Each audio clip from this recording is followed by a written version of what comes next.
네, 안녕하십니까. 성원이 되었으므로 제37차 민주평화당 5월 총회를 시작하겠습니다. 장배환 원내대표님께서 개회선언을 해주시겠습니다. 국회의장님과 있겠습니다. 모두 일어나서 국회의장에 서주시기 바랍니다.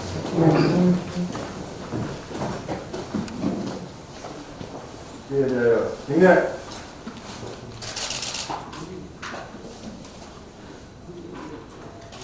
바로 모두 처리하십시오.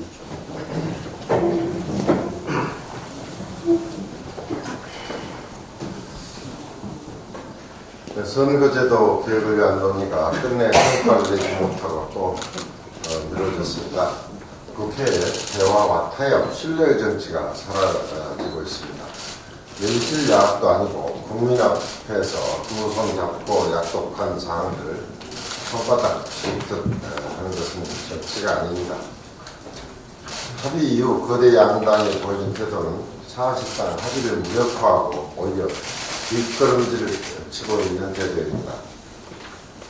민주당은 의원 정수 확대에 대해서 반대를 하고 있고, 한국당 정개특위 간사가 연동형 비례대표 자체를 반대한다는 입장을 밝혔습니다. 원내대표들이 합의한 합의문의 핵심 내용을 부인하는 것은 명백하게 합의 자체를 무시하는 것입니다. 이러한 상황이면 누구를 믿고 대화를 해나가야 할지 막막한 따름입니다. 우리 야상당은 이러한 정치의 대화 타협의 어떤 기본 루트를 지키기 위해서 노력해왔고, 합의를 완성시키기 위해 최선을 다해왔습니다. 거대 양당은 신뢰의 정치를 복원하기 위해서라도 오늘 본회의에서 정개특위 활동기간 연장해 1월 중에는 구체적인 선거제도 개혁의 합의에 법 개정을 마무리할 것을 강력 촉구합니다. 정부가 최저임금 산정 시 법정 주휴시간을 포함하기로 최종 의결을 결정을 했습니다. 최저임금 계산에서 유급 현무시간이 제외되어야 한다는 현장의 요구는 묵살되었습니다. 문재인 대통령이 밝힌 최저임금 보완 대책이 현장과 괴리된 눈 가리고 아웅하는 미봉책에 이어서는 안 됩니다. 이번 최저임금의 주휴시간 포함 결정은 수많은 문제점을 갖고 있습니다. 가장 큰 문제가 벼랑 끝에 몰린 영세 상공인 자영업자의 세로를 차단하는 것입니다. 문재인 정부 2년간 30%에 달하는 최저임금 인상이 이어지면서 소상공인 자영업자들은 고용인원을 줄이거나 폐업을 할 수밖에 없었습니다. 대기업은 상여금 조정 등으로 최저임금을 낮출 방법이라도 있다고 하지만 주휴시간에 직격탄을 맞는 것은 중소기업, 소상공인, 자영업자가 되어버렸습니다. 최저임금 인상에 이어서 주휴수당 강행 포함하는 시행령 개정이 강행되면 저소득층 근로자를 보호하겠다는 취지와는 달리 이들 나의 벼랑 끝으로 내몰릴 수밖에 없을 것입니다. 또한 최저임금 이 주휴수당의 포함 문제는 법원의 판례와도 대치됩니다. 대법원은 일관되게 주휴시간은 최저임금 기준시간에서 빼고 계산을 해왔습니다. 최저임금은 일한 시간만 포함되어야 한다는 그 원칙을 지켜온 것입니다. 그런데도 정부는 시행령 개정으로 사법부의 판례 뒤집기를 시도했고, 이는 곧 최저임금 위반 요구에 대한 현장의 혼란을 가중시킬 수밖에 없을 것입니다. 도대체 누구를 위한 최저임금 인상입니까? 정작 최저임금 인상으로 보호받아야 할 계층의 일자리가 사라지고 최저임금을 주지 못하는 영세 상공인 자영업자들은 폐업하거나 범법자가 되어야 합니다. 영세 상공인들은 새해 임산절 10.9%의 최저임금에 대해서도 유예 또는 보완책을 요구해 왔습니다. 그런데 거기에 대해 주휴시간을 포함한 시행령을 개정하면 실제 일하는 시간이 174시간이라 하더라도 209시간의 근로를 한 것으로 인정되어 근로자가 실질적으로 받는 최저임금이 1만 원 이상이 됩니다. 정부는 지금이라도 최저임금의 주휴시간 포함 문제를 재점검하여 시행령 개정을 백조하고 조소득층 근로자와 연세 상공인의 생존을 위한 실질적 대책을 마련할 것을 강력히 촉구합니다. 감사합니다. 정동영 대표님의 발언이 되십니다. 결국 기득권 양당이 임시국회 발목을 잡고 있습니다. 이번 국회는 선거제도 개혁 논의를 위해서 소집된 것인데 결국 기득권 지키기에 나선 양당의 회방이 임시국회를 빈손으로 몰아가고 있습니다. 레드 크로스, 잘못했다가 잘한다를 앞질렀다고 합니다. 그 중에서도 20대 청년 93%가 경제가 참 힘들다고 대답했습니다. 사실 이 정부에 대한 지지는 20대 청년들이 최고 지지를 했던 것인데 최저로 폭락했습니다. 그 이유는 축구에 빠지고 게임에 빠지고 해서가 아니라 젊은이들은 지금의 한국 사회 현실을 현시창이라고 부릅니다. 현실은 시궁창이다 를 줄여서 현시창이라고 부릅니다.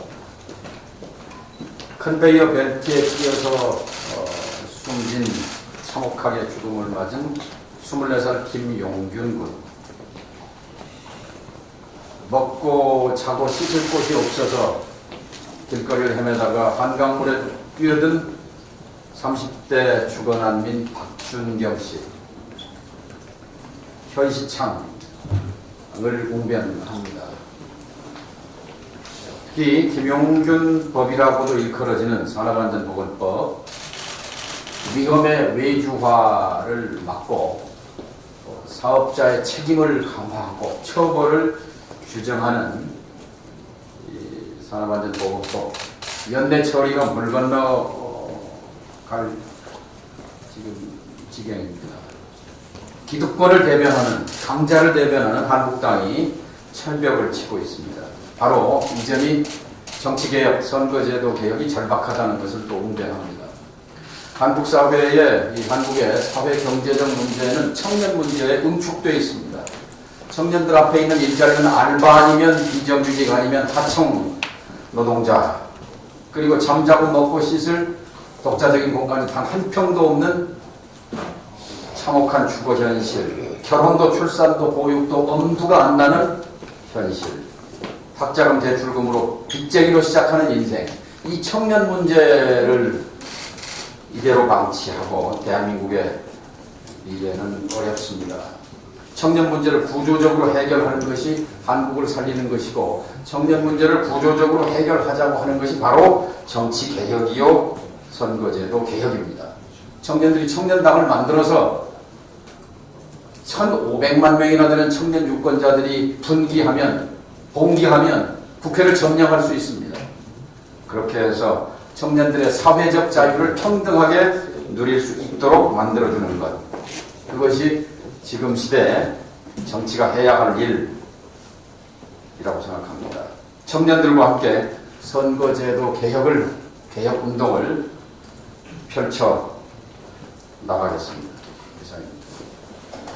윤영일 정치개혁의장님의 발언이 있습니다. 청와대 특별감찰관 김태우 민간인 사찰 관련해서 한 말씀 드리겠습니다. 어제 검찰이 청와대 민간인 사찰로 관련해서 민정수석실을 산하 감찰관을 압수수색을 했습니다. 김태우 검찰 수사관의 특감반 근무 시절 생산한 문건 및 청와대 PC 등을 확보를 했습니다. 오늘 대검찰청 감찰본부에서는 김태우 수사관에 대한 감찰 결과를 발표할 예정입니다. 조국 수석 사법개혁에 대한 국민적 기대를 안고 있었던 분입니다. 그러나 많은 논란을 불러일으키기도 했죠. 이미지 정치에 매달린다. 그리고 능력과 실력은 보이지 못했다 하는 비난을 받아왔습니다. 조국 수석은 이번 사태에서 위법한 첩보는 일절 보고받지 못했다고 얘기를 하고 있습니다. 무릇 기관에는 기관장이 있고요. 그러한 기관장은 책임자이고요. 권한이 있는 곳에 책임도 따라야 하는 법입니다.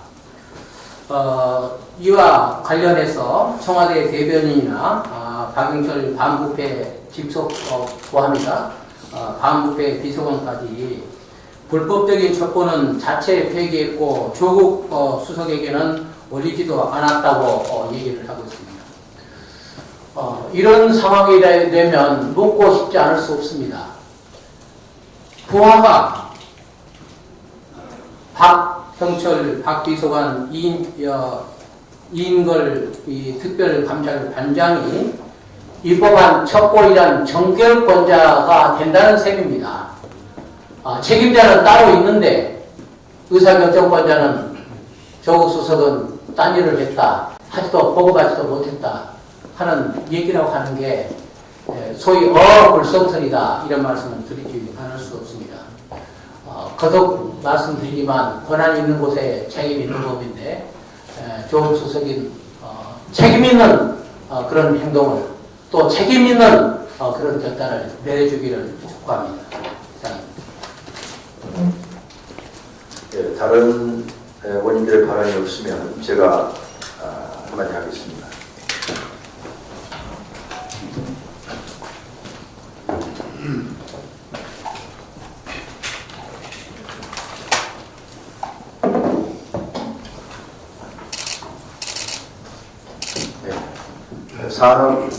산업통상자원부에 분노를 전합니다. 산자부는 무고한 시민 70여만 명의 건강과 한 기업의 이익을 바꿔치기 하였습니다. 광양 황금산단에 목줄기의 화력발전소를 인가해 준 것이 그것입니다.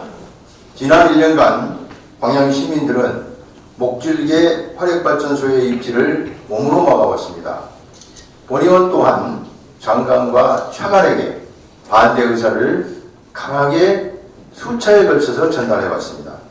그럼에도 불구하고 산자부는 단 하나의 업체를 위하여 국민의 공공의 이익을 묵살했습니다. 목줄기 화력발전소는 아시다시피 다량의 미세먼지를 배출합니다.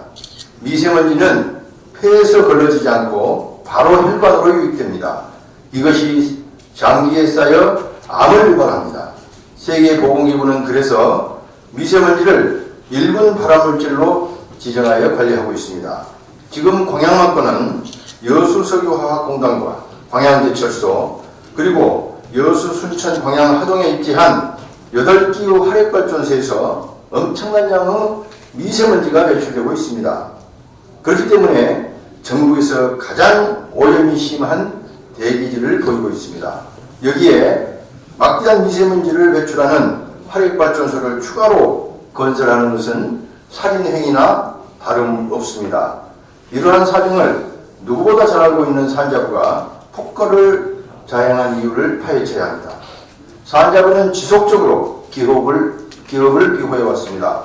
인가를 해주지 않아야 할 이유와 당위성이 차고 넘치는데도 불구하고 인가를 해줄 이유만 찾아왔습니다.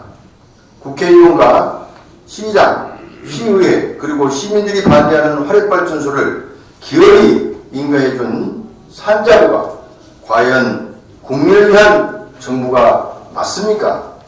수많은 사람들이 산자부와 기업의 유착 의혹을 제기하고 있습니다. 감사원은 이 의혹을 낱낱이 밝혀야 합니다.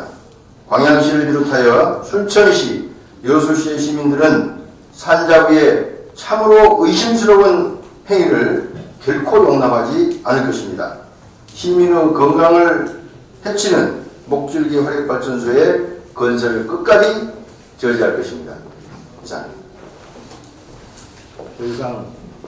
더 이상 발언을 하실 분들 안 계시므로 이후에 있는 비공개로 전환하겠습니다. 언론인 여러분, 협조해 주시기 바랍니다.